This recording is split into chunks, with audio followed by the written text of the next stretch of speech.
बच्चों, कैसे हैं आप लोग? 64वीं मुख्य परीक्षा के जो भी उत्तीर्ण छात्र हैं और जो साक्षात्कार की तैयारी कर रहे हैं, उनको मैं विशेष रूप से वीडियोस कुछ शूट करके दे रहा हूं। उसी कुछ सब्जेक्ट्स के भी मैंने शुरू किए, इसमें LSW को की जो सीरीज शुरू की, उसके तहत मैं फिर से एक बार आपको वीडियोस लेकर के आया। और देखिए बेटा, ऐसा है कि कुछ छात्र बहुत फ़ोन कर रहे हैं और बहुत अधीर हो रहे हैं। देखो, पेशेंस मत खो, तुम लोग रखो, अपने पेशेंस को रखो, स्थिर रहो, दिमाग से पढ़ो। देखो, पढ़ाई आपने कर ली है, एक बार रिवीजन करना है, हल्के ढंग से आराम से करिए, और वो भी बहुत ज़्यादा डीपली प्रावधान रखने की आवश्यकता नहीं है। LSW बस कुछ परिभाषाएं हैं, उनको ही देखने की आवश्यकता है। प्रावधान आपसे नहीं पूछेगा, आप परेशान न हो, ठीक है। कुछ जैसे कारखाना अधिनियम है, बस उसके कुछ प्रावधान आप रख लीजिए, बाकी आपसे कोई प्रावधान नहीं पूछ रहा, मैं बता रहा हूँ। इसके लिए बहुत प्रेशर देने की आवश्यकता नहीं है। आप अप्लाइड क्वेश्चंस वगैरह पढ़ो, जैसे बिहार सरकार महिला के संबंध में क्या काम कर रही है, बच्चों के संबंध में क्या काम कर रही है, भिक्षावृत्ति के लिए उन्मूलन के लिए क्या काम कर रही है, भिक्षावृत्ति के उन्मूलन के लिए क्या काम कर रही है।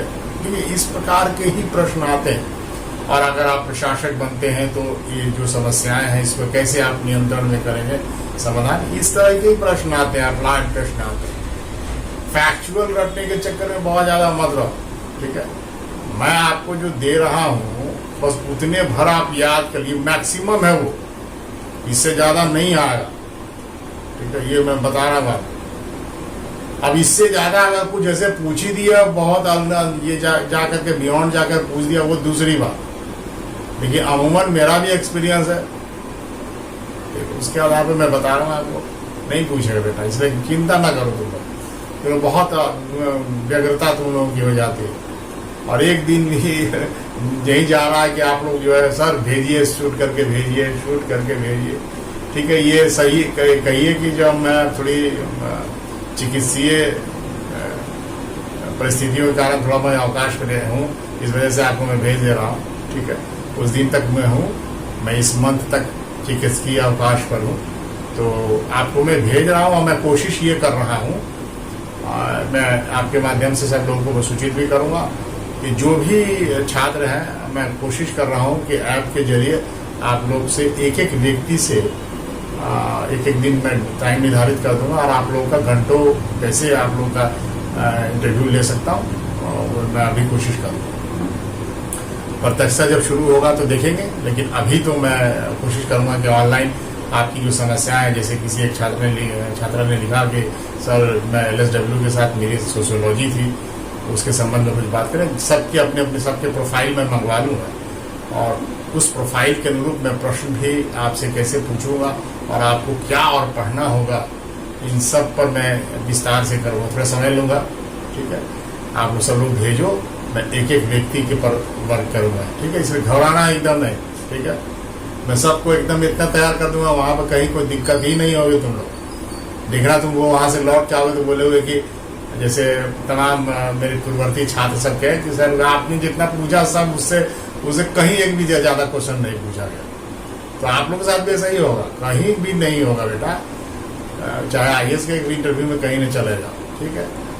कुछ चीज़ें हैं जो कि आप 10% मान लीजिए कि कुछ लोग हैं जो बियॉन्ड जाके चले जाते हैं कहीं, तो वो उन सब से कोई मतलब भी नहीं, और कुछ यहाँ फैक्चुअल क्वेश्चंस भी पूछ देते हैं, तो चलिए उतना तो कोई दिक्कत नहीं, ठीक है, उसको भी होना चाहिए। देखिए, जब आप सभी प्रश्नों का जवाब देते हैं तो यहाँ भी खतरनाक पोजीशन आ सकता है। जब सभी प्रश्नों का आप जवाब देंगे और आप जैसे से जवाब देते जाएंगे, तो आपका बॉडी लैंग्वेज ऐसा होने लगेगा कि आपके अंदर से जो आवाज उठती है, क्या बोर्ड को तो हम पछाड़ के रख दिए, ठीक है, तो वो भी नहीं आना चाहिए, ठीक बेटा, नहीं आना चाहिए। एक साइकोलॉजिस्ट जो है वो सब करता रहता है कि इसके अंदर में वो आ रहा है क्या, ठीक है, ओवर कॉन्फिडेंस आ रहा है क्या। आपको एकदम तटस्थ रहना है, बुद्ध भगवान बन के रहिए। बहुत ज्यादा आपको व्यग्रता भी नहीं दिखानी है कि मैं सब बता दिया, और ज्यादा आपको एकदम ये भी नहीं होना कि मैं कुछ नहीं बता पा रहा।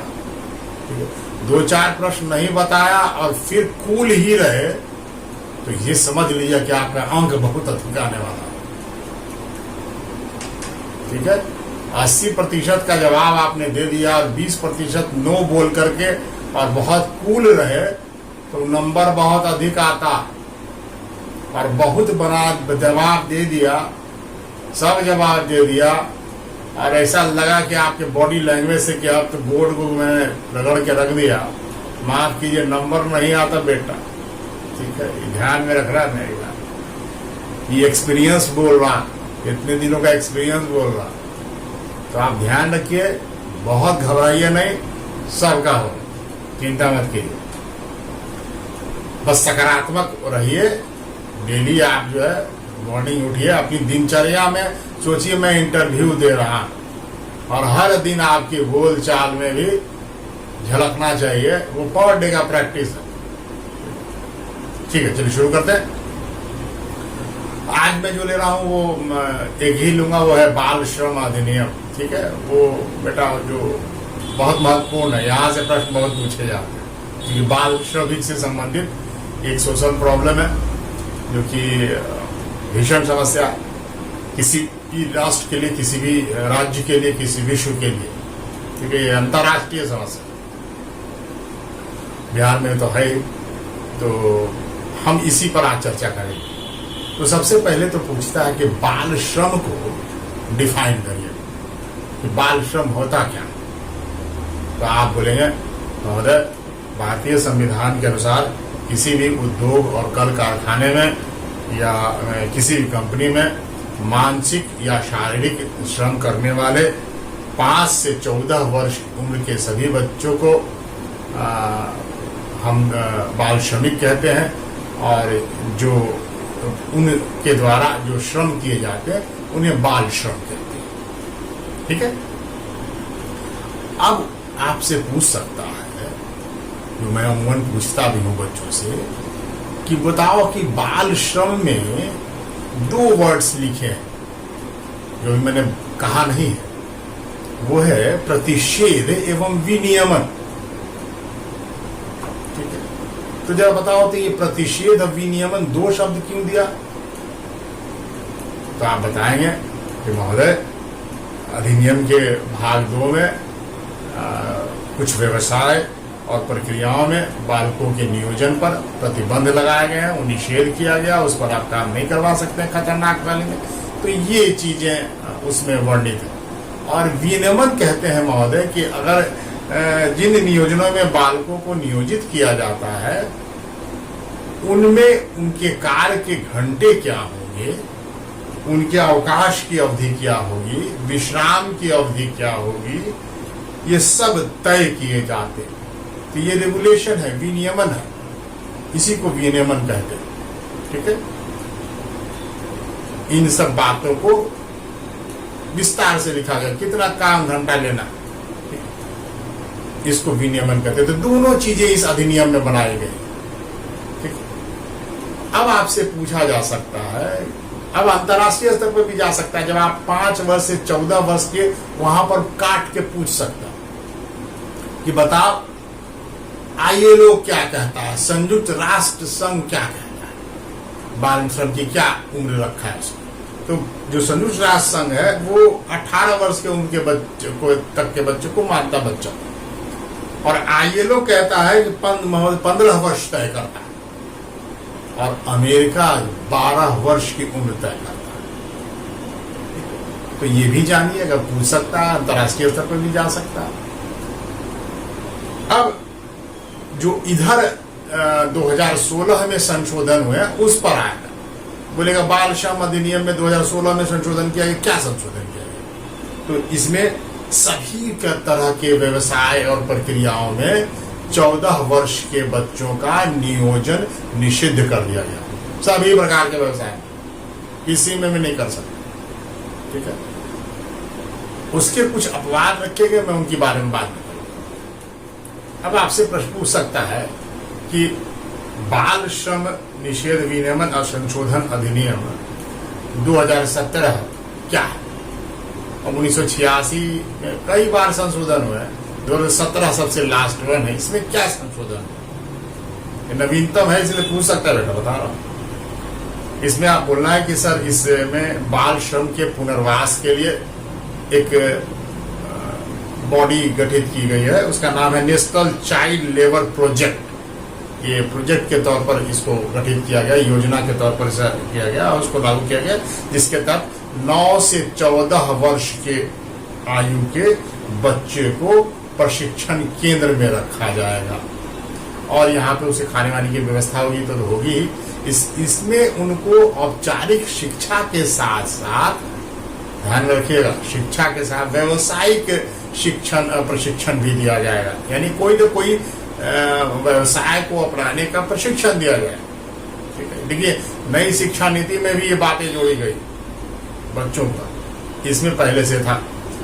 और औपचारिक जो शिक्षा है उसके साथ साथ, व्यावसायिक शिक्षा के साथ साथ इसमें 5 वर्ष से 8 से वर्ष तक के बच्चे को सर्व शिक्षा के में, देखिए उसमें 9 से 14 वर्ष के बच्चे का अलग और 5 से 8 वर्ष के बच्चे को जो मान लीजिए जिस बाल श्रमिक को आपने मुक्त कराया उसके लिए सर्व शिक्षा अभियान के तहत उसको औपचारिक शिक्षा दी जाएगी।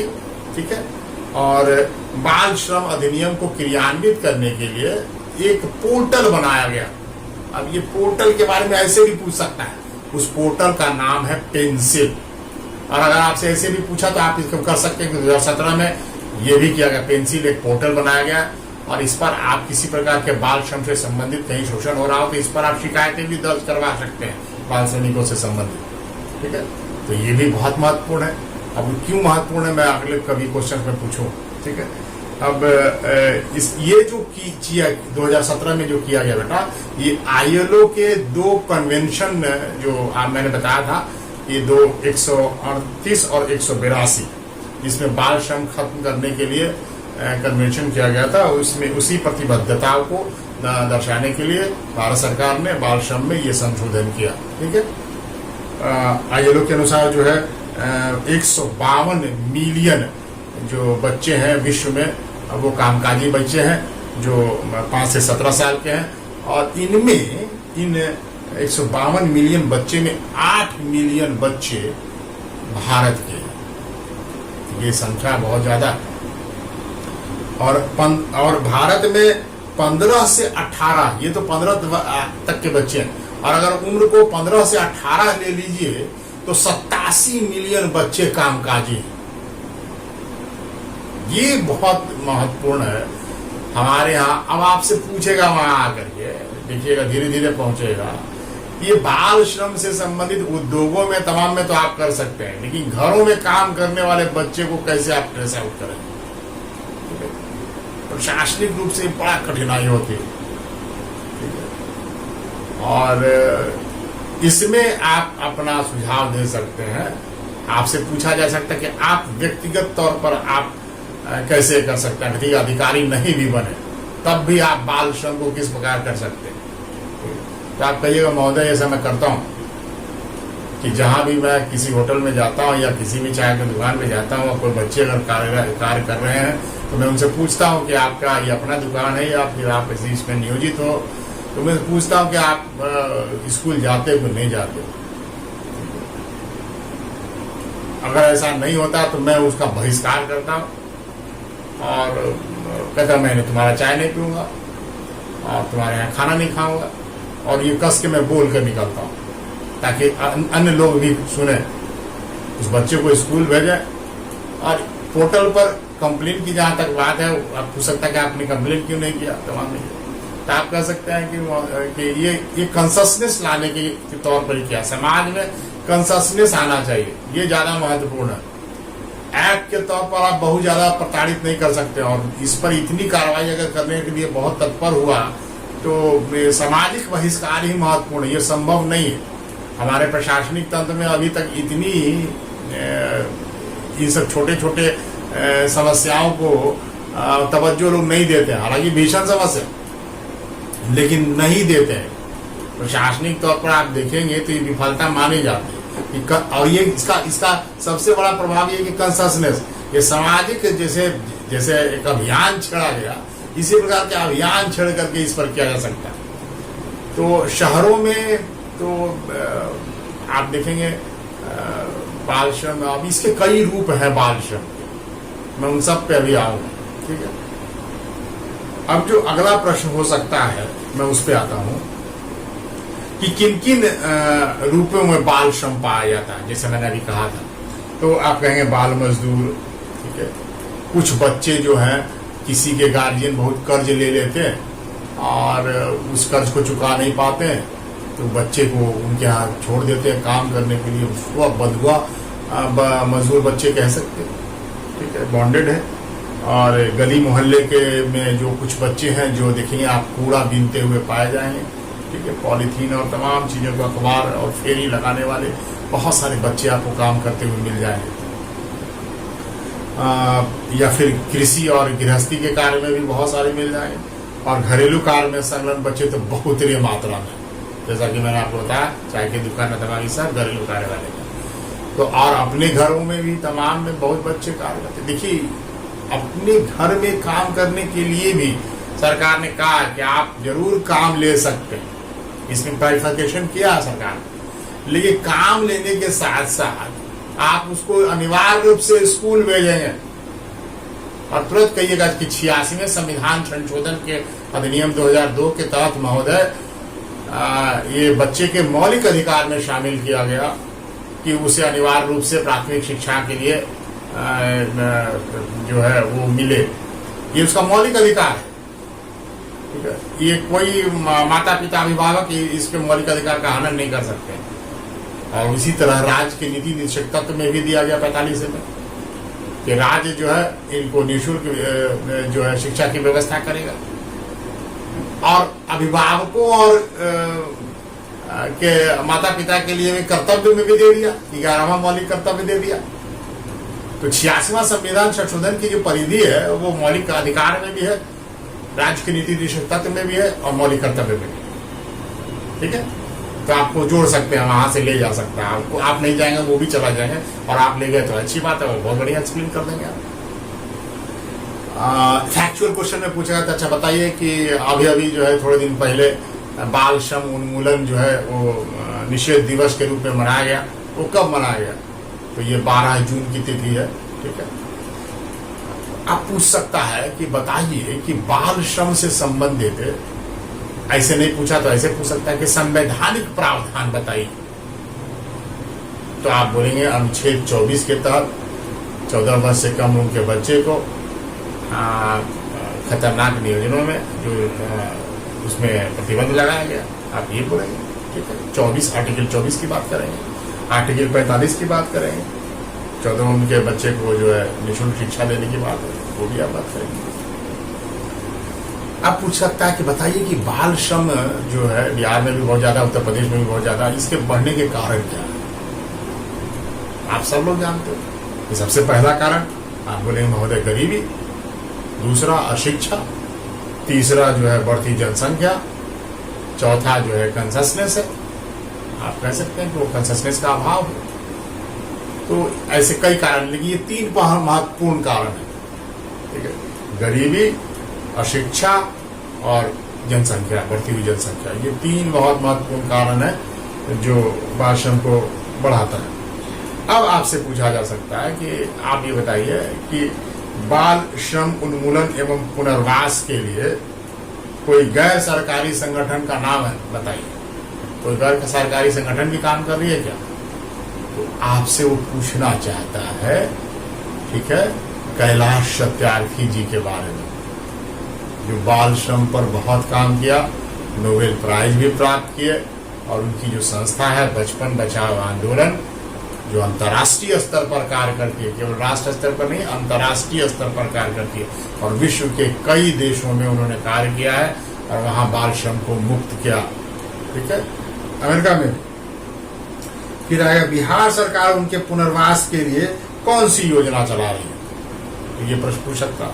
आपसे निश्चित पूछ सकता है। तो आप बोलेंगे बच्चों के प्रवास हेतु चाइल्ड टेकिंग सिस्टम 2016 में शुरू किया गया।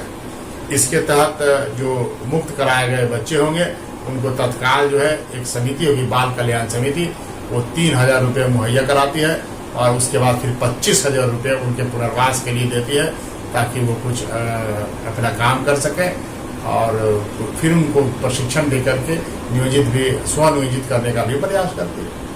तो ये बिहार सरकार की योजना है, उसमें चाइल्ड टेकिंग सिस्टम 2016 इसकी चर्चा आप करेंगे। ठीक है, अब मैं कुछ और अंदर प्रश्न अब आपसे पूछा जा सकता है कि बताइए कि बच्चों के संरक्षण के लिए अंतर्राष्ट्रीय स्तर पर कौन कौन सी संस्था है।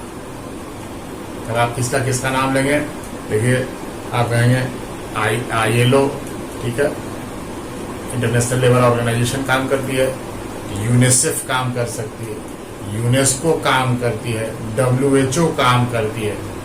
अब इस सारी संस्थाओं के बारे में आपको जानकारी होनी चाहिए कि ये क्या क्या काम करती है बच्चों के लिए, किन किन क्षेत्रों में काम करती है, कब कब एस्टेब्लिशमेंट इसका हुआ, संस्था के बारे में आपको जानकारी होनी चाहिए। एब्रिविएशन से लेके उसके एब्रिविएशन तो सबसे पहले पूछ सकता है, तो आप उसके बारे में पूरी तरह जानकारी रखेंगे। जो भी आप मुंह से बोले आप समझिए कि इसका उत्तर हम क्या देने वाले हैं। उन शब्दों को पकड़ करके कोई भी काउंटर क्वेश्चन हो सकता है। हम जितना बता रहे हैं तो ये तो ठीक है, इसके अतिरिक्त भी आपको कहीं भी ले जा सकता है। आपको मैं तरीका कई बार बताया, आपको इस पर थोड़े काम करने पड़ेंगे। आप भी स्वयं से काम करिए, मैं मैक्सिमम देने की कोशिश करता हूँ, लेकिन कोई जरूरी नहीं है। और ये भी मैं मान के चलता हूँ कि बच्चे हमसे ज्यादा अप टू डेट रहते, आप ज्यादा पढ़ते हो हमसे। मुझे तो अपनी सेवा करनी है, इसी दौरान कुछ और भी मौका मिलता है। जो मेरी हॉबी है कि मैं भी पढ़ लेता हूँ आपसे की तरह, ठीक है, लेकिन मुझसे ज्यादा अप टू डेट हो गया। और भी इसमें कुछ सारी चीजें जोड़ सकते हैं। मेरे छात्र ने कोई व्यक्ति ने इस पर लिखा है, मैं खुश हुआ कि चलिए आप एकदम अप टू डेट हो, गुड। आप इसमें और कुछ इनहांस कर सकते हो तो और उसमें जो और भी छात्र इसको देखें। देखो मैं मान के चलता हूं कंपटीशन में ठीक है, वो मेंस वाले चीजों में होती है थोड़ी बहुत बातें, लेकिन इंटरव्यू में नहीं है। आपस में मित्र लोग मिल करके कंबाइंड रूप से तैयारी करो। कौन किससे कौन क्वेश्चन पूछा है कोई जानता है? आप सोचोगे कि नहीं हम कॉन्फाइंड रहे, हम अपना वाला किसी को नहीं बताएं, ऐसा तो फिर वो अच्छे बच्चे नहीं होते। ठीक है, ऐसा नहीं होना चाहिए। बांटिए, खूब बांटिए, जितना शिक्षा में बांट सकते हैं अपने आपके पास है। मैं तो कहता हूँ मेरे पास बहुत अल्प ज्ञान है, एक बूंद मात्र भी नहीं है, लेकिन जितना है मैं उतना देने की कोशिश करता हूँ। और कुछ आप भी मुझे दीजिए, मैं कृतज्ञ होऊंगा आपका कि चलिए आपने भी मुझे सिखाया। सीखने की प्रक्रिया घाट के किनारे तक जाने तक रहेगी, मैं वहां तक पढ़ता रहूंगा। मैं चाहता हूं कि मेरी मृत्यु कलाम साहब की तरह हो। ठीक है, चलिए बाल संरक्षण को लेकर भारत की सर्वोच्च संस्था कौन है, पूछा जा सकता है। तो आप बोलेंगे राष्ट्रीय बाल अधिकार संरक्षण आयोग, NCPCR है, राष्ट्रीय बाल अधिकार संरक्षण आयोग। ये नई दिल्ली में स्थित है। इसकी स्थापना जो है 2005 में हुई थी। और अभी इसके अध्यक्ष कौन है, तो आप बोलेंगे प्रियंक कानूनगो। ठीक है, ध्यान में रखिएगा, ये सब बहुत पूछे जाते हैं। फिर आपसे पूछेगा बताइए ये किस मंत्रालय के अंतर्गत में आता है, तो आप कहेंगे महोदय महिला एवं बाल विकास मंत्रालय के अंतर्गत आता है। ताकि इसके मंत्री कौन है अभी, ठीक है, तो आप बोलेंगे स्मृति ईरानी जी हैं, श्रीमती स्मृति ईरानी जी हैं, राज्य मंत्री सुश्री देवश्री चौधरी जी हैं, और सचिव भी याद रखिए, अगर याद रख सकते हैं तो श्रीमान राम मोहन मिश्र। मैंने आप लोग के लिए कुछ काम कर दिया, वो मैं दे दूंगा। और बिहार में महिला एवं बाल विकास मंत्री कौन है, अब देखिए ध्यान में रखिएगा कि आपसे पूछा जा सकता है फंसाने के लिए कि बिहार में महिला एवं बाल विकास मंत्री कौन है। तो बिहार में महिला एवं बाल विकास मंत्री मंत्रालय करके कोई मंत्रालय नहीं, जहां तक मुझे पता नहीं इधर बना है क्या, नहीं कर सकता हूं, लेकिन मुझे जहां तक पता कि समाज कल्याण मंत्रालय उसी के अंतर्गत ये काम होता है महिला और बाल विकास का। यानी ICDS योजना मुझे याद है कि समाज कल्याण ही चलाती है, तो महिला विकास होता तो वही चलाती है, ठीक है, जहाँ वो है यहाँ वहाँ तो वही चलाती है, ठीक है। तो बिहार में शायद नहीं, मुझे जहाँ तक पता है, ठीक है। और वर्तमान में आप पूछा सकता है कि समाज कल्याण मंत्री कौन है, तो श्री राम सेवक जी सिंह मंत्री, ठीक है। तो ये सारे प्रश्न जो मैंने कोशिश की है कि आप लोग को मैं दूं, उम्मीद करता हूं कि अच्छा लगा होगा। तो अगर अच्छा लगे तो और ज़्यादा बच्चों को स्प्रेड कीजिए। मैं हमेशा कहता हूँ स्प्रेड कर बच्चा मेरे, और बच्चों को दो, सब लाभान्वित हों। जितने लाभान्वित होंगे समझना मेरी गुरुदक्षिणा यही है, ठीक है। और आप लोग मुझे ये दो अपने प्रोफाइल भेजो, मेरे ये पे ब्लॉग पे जाके चैनल सब्सक्राइब कर लोगे तो ब्लॉग भी पता चल जाएगा कहाँ ब्लॉग है। ब्लॉग में जा करके वहाँ सब अपने, या तो ऐसा करो छोड़ो, मेरे ट्विटर अकाउंट पर भी डाल सकते हो, या मेरे व्हाट्सएप पे भी कर सकते हो। नंबर मैं दे देता हूँ, उस पर व्हाट्सएप भी कर सकते हो। ये प्रोफाइल में मैं लिख कर दे दूंगा आप लोग को कि आपको प्रोफाइल कहाँ भेजना। प्रोफाइल आप लोग भेजिए, मैं पढ़ा रहा हूँ कि कैसे आप लोग किस ऐप से जुड़ूं और आप लोग को भी जोड़ लूँ। तो मुझे तो खैर ये बहुत टेक्नोलॉजी का ज्ञान नहीं है, बच्चे ही करते हैं, ये काम भी मेरे बच्चे ही कर रहे हैं, सामने ही बैठा है, वही सब लोग आते हैं और कुछ बच्चे शूट करते हैं, आप ले जाते हैं। तो भाई वो लोग कहते हैं कि भाई सर आप निराश हो जाते हैं कि आप लोग सब्सक्राइब नहीं करते हो और लाइक नहीं करते हो। लाइक वाला सेक्शन जो है और कमेंट वाला सेक्शन मेरा है, वो मुझे आप लाभान्वित करेंगे कि आप जो लिखते हो वो मैं पढ़ता हूँ कि क्या इसमें और इन्हांस कर सकता हूँ और इसमें क्या बेहतरी के लिए कर सकता हूँ। मैं मेंस और PT सब के लिए कर रहा हूँ, मेरे लिए कोई महत्व नहीं रखता। हर स्तर के बच्चे मैं पढ़ाता हूँ, ठीक है। आप लोग तो बहुत बड़े हो, जो न्यूली बॉर्न बच्चा है वहाँ से लेके मैं IAS तक को पढ़ाता हूँ। मेरे रेंज बहुत बड़े हैं, जो बच्चा मिल जाता है मैं उसी को पढ़ाता हूँ। मैं रास्ता चलते पढ़ाता हूँ, ट्रेन में सफ़र करता हूँ तब भी पढ़ाता हूँ, कोई भी बच्चा मिल गया तब भी पढ़ाता हूँ। मेरी आदत है पढ़ाने की, उसके बगैर मैं नहीं रह सकता। मैं बीमार हूँ अभी, क्योंकि मेडिकली फिट नहीं हूँ, लेकिन फिर भी मैं पढ़ा रहा हूँ, नहीं रह सकता हूँ। ये मेरे घर वाले भी जानते हैं, पत्नी भी जानते हैं कि आप नहीं रह सकते हो, आप घर में मुझे अलाउ किया। हालांकि कोविड में किसी को आने देना नहीं चाहिए, लेकिन वो बच्चे आते हैं, बेचारे प्रिकॉशन लेके आते हैं, मैं उनका भी कृतज्ञ हूँ। लेकिन वो निराश हो जाते हैं कि आप लोग इसमें कंजूसी करते हो कि मैं कह तो रहा हूँ मुझे कोई ज़रूरत नहीं, मुझे बच्चों निराश हो ना हो मेरे, चाहे वो कोई भी हो।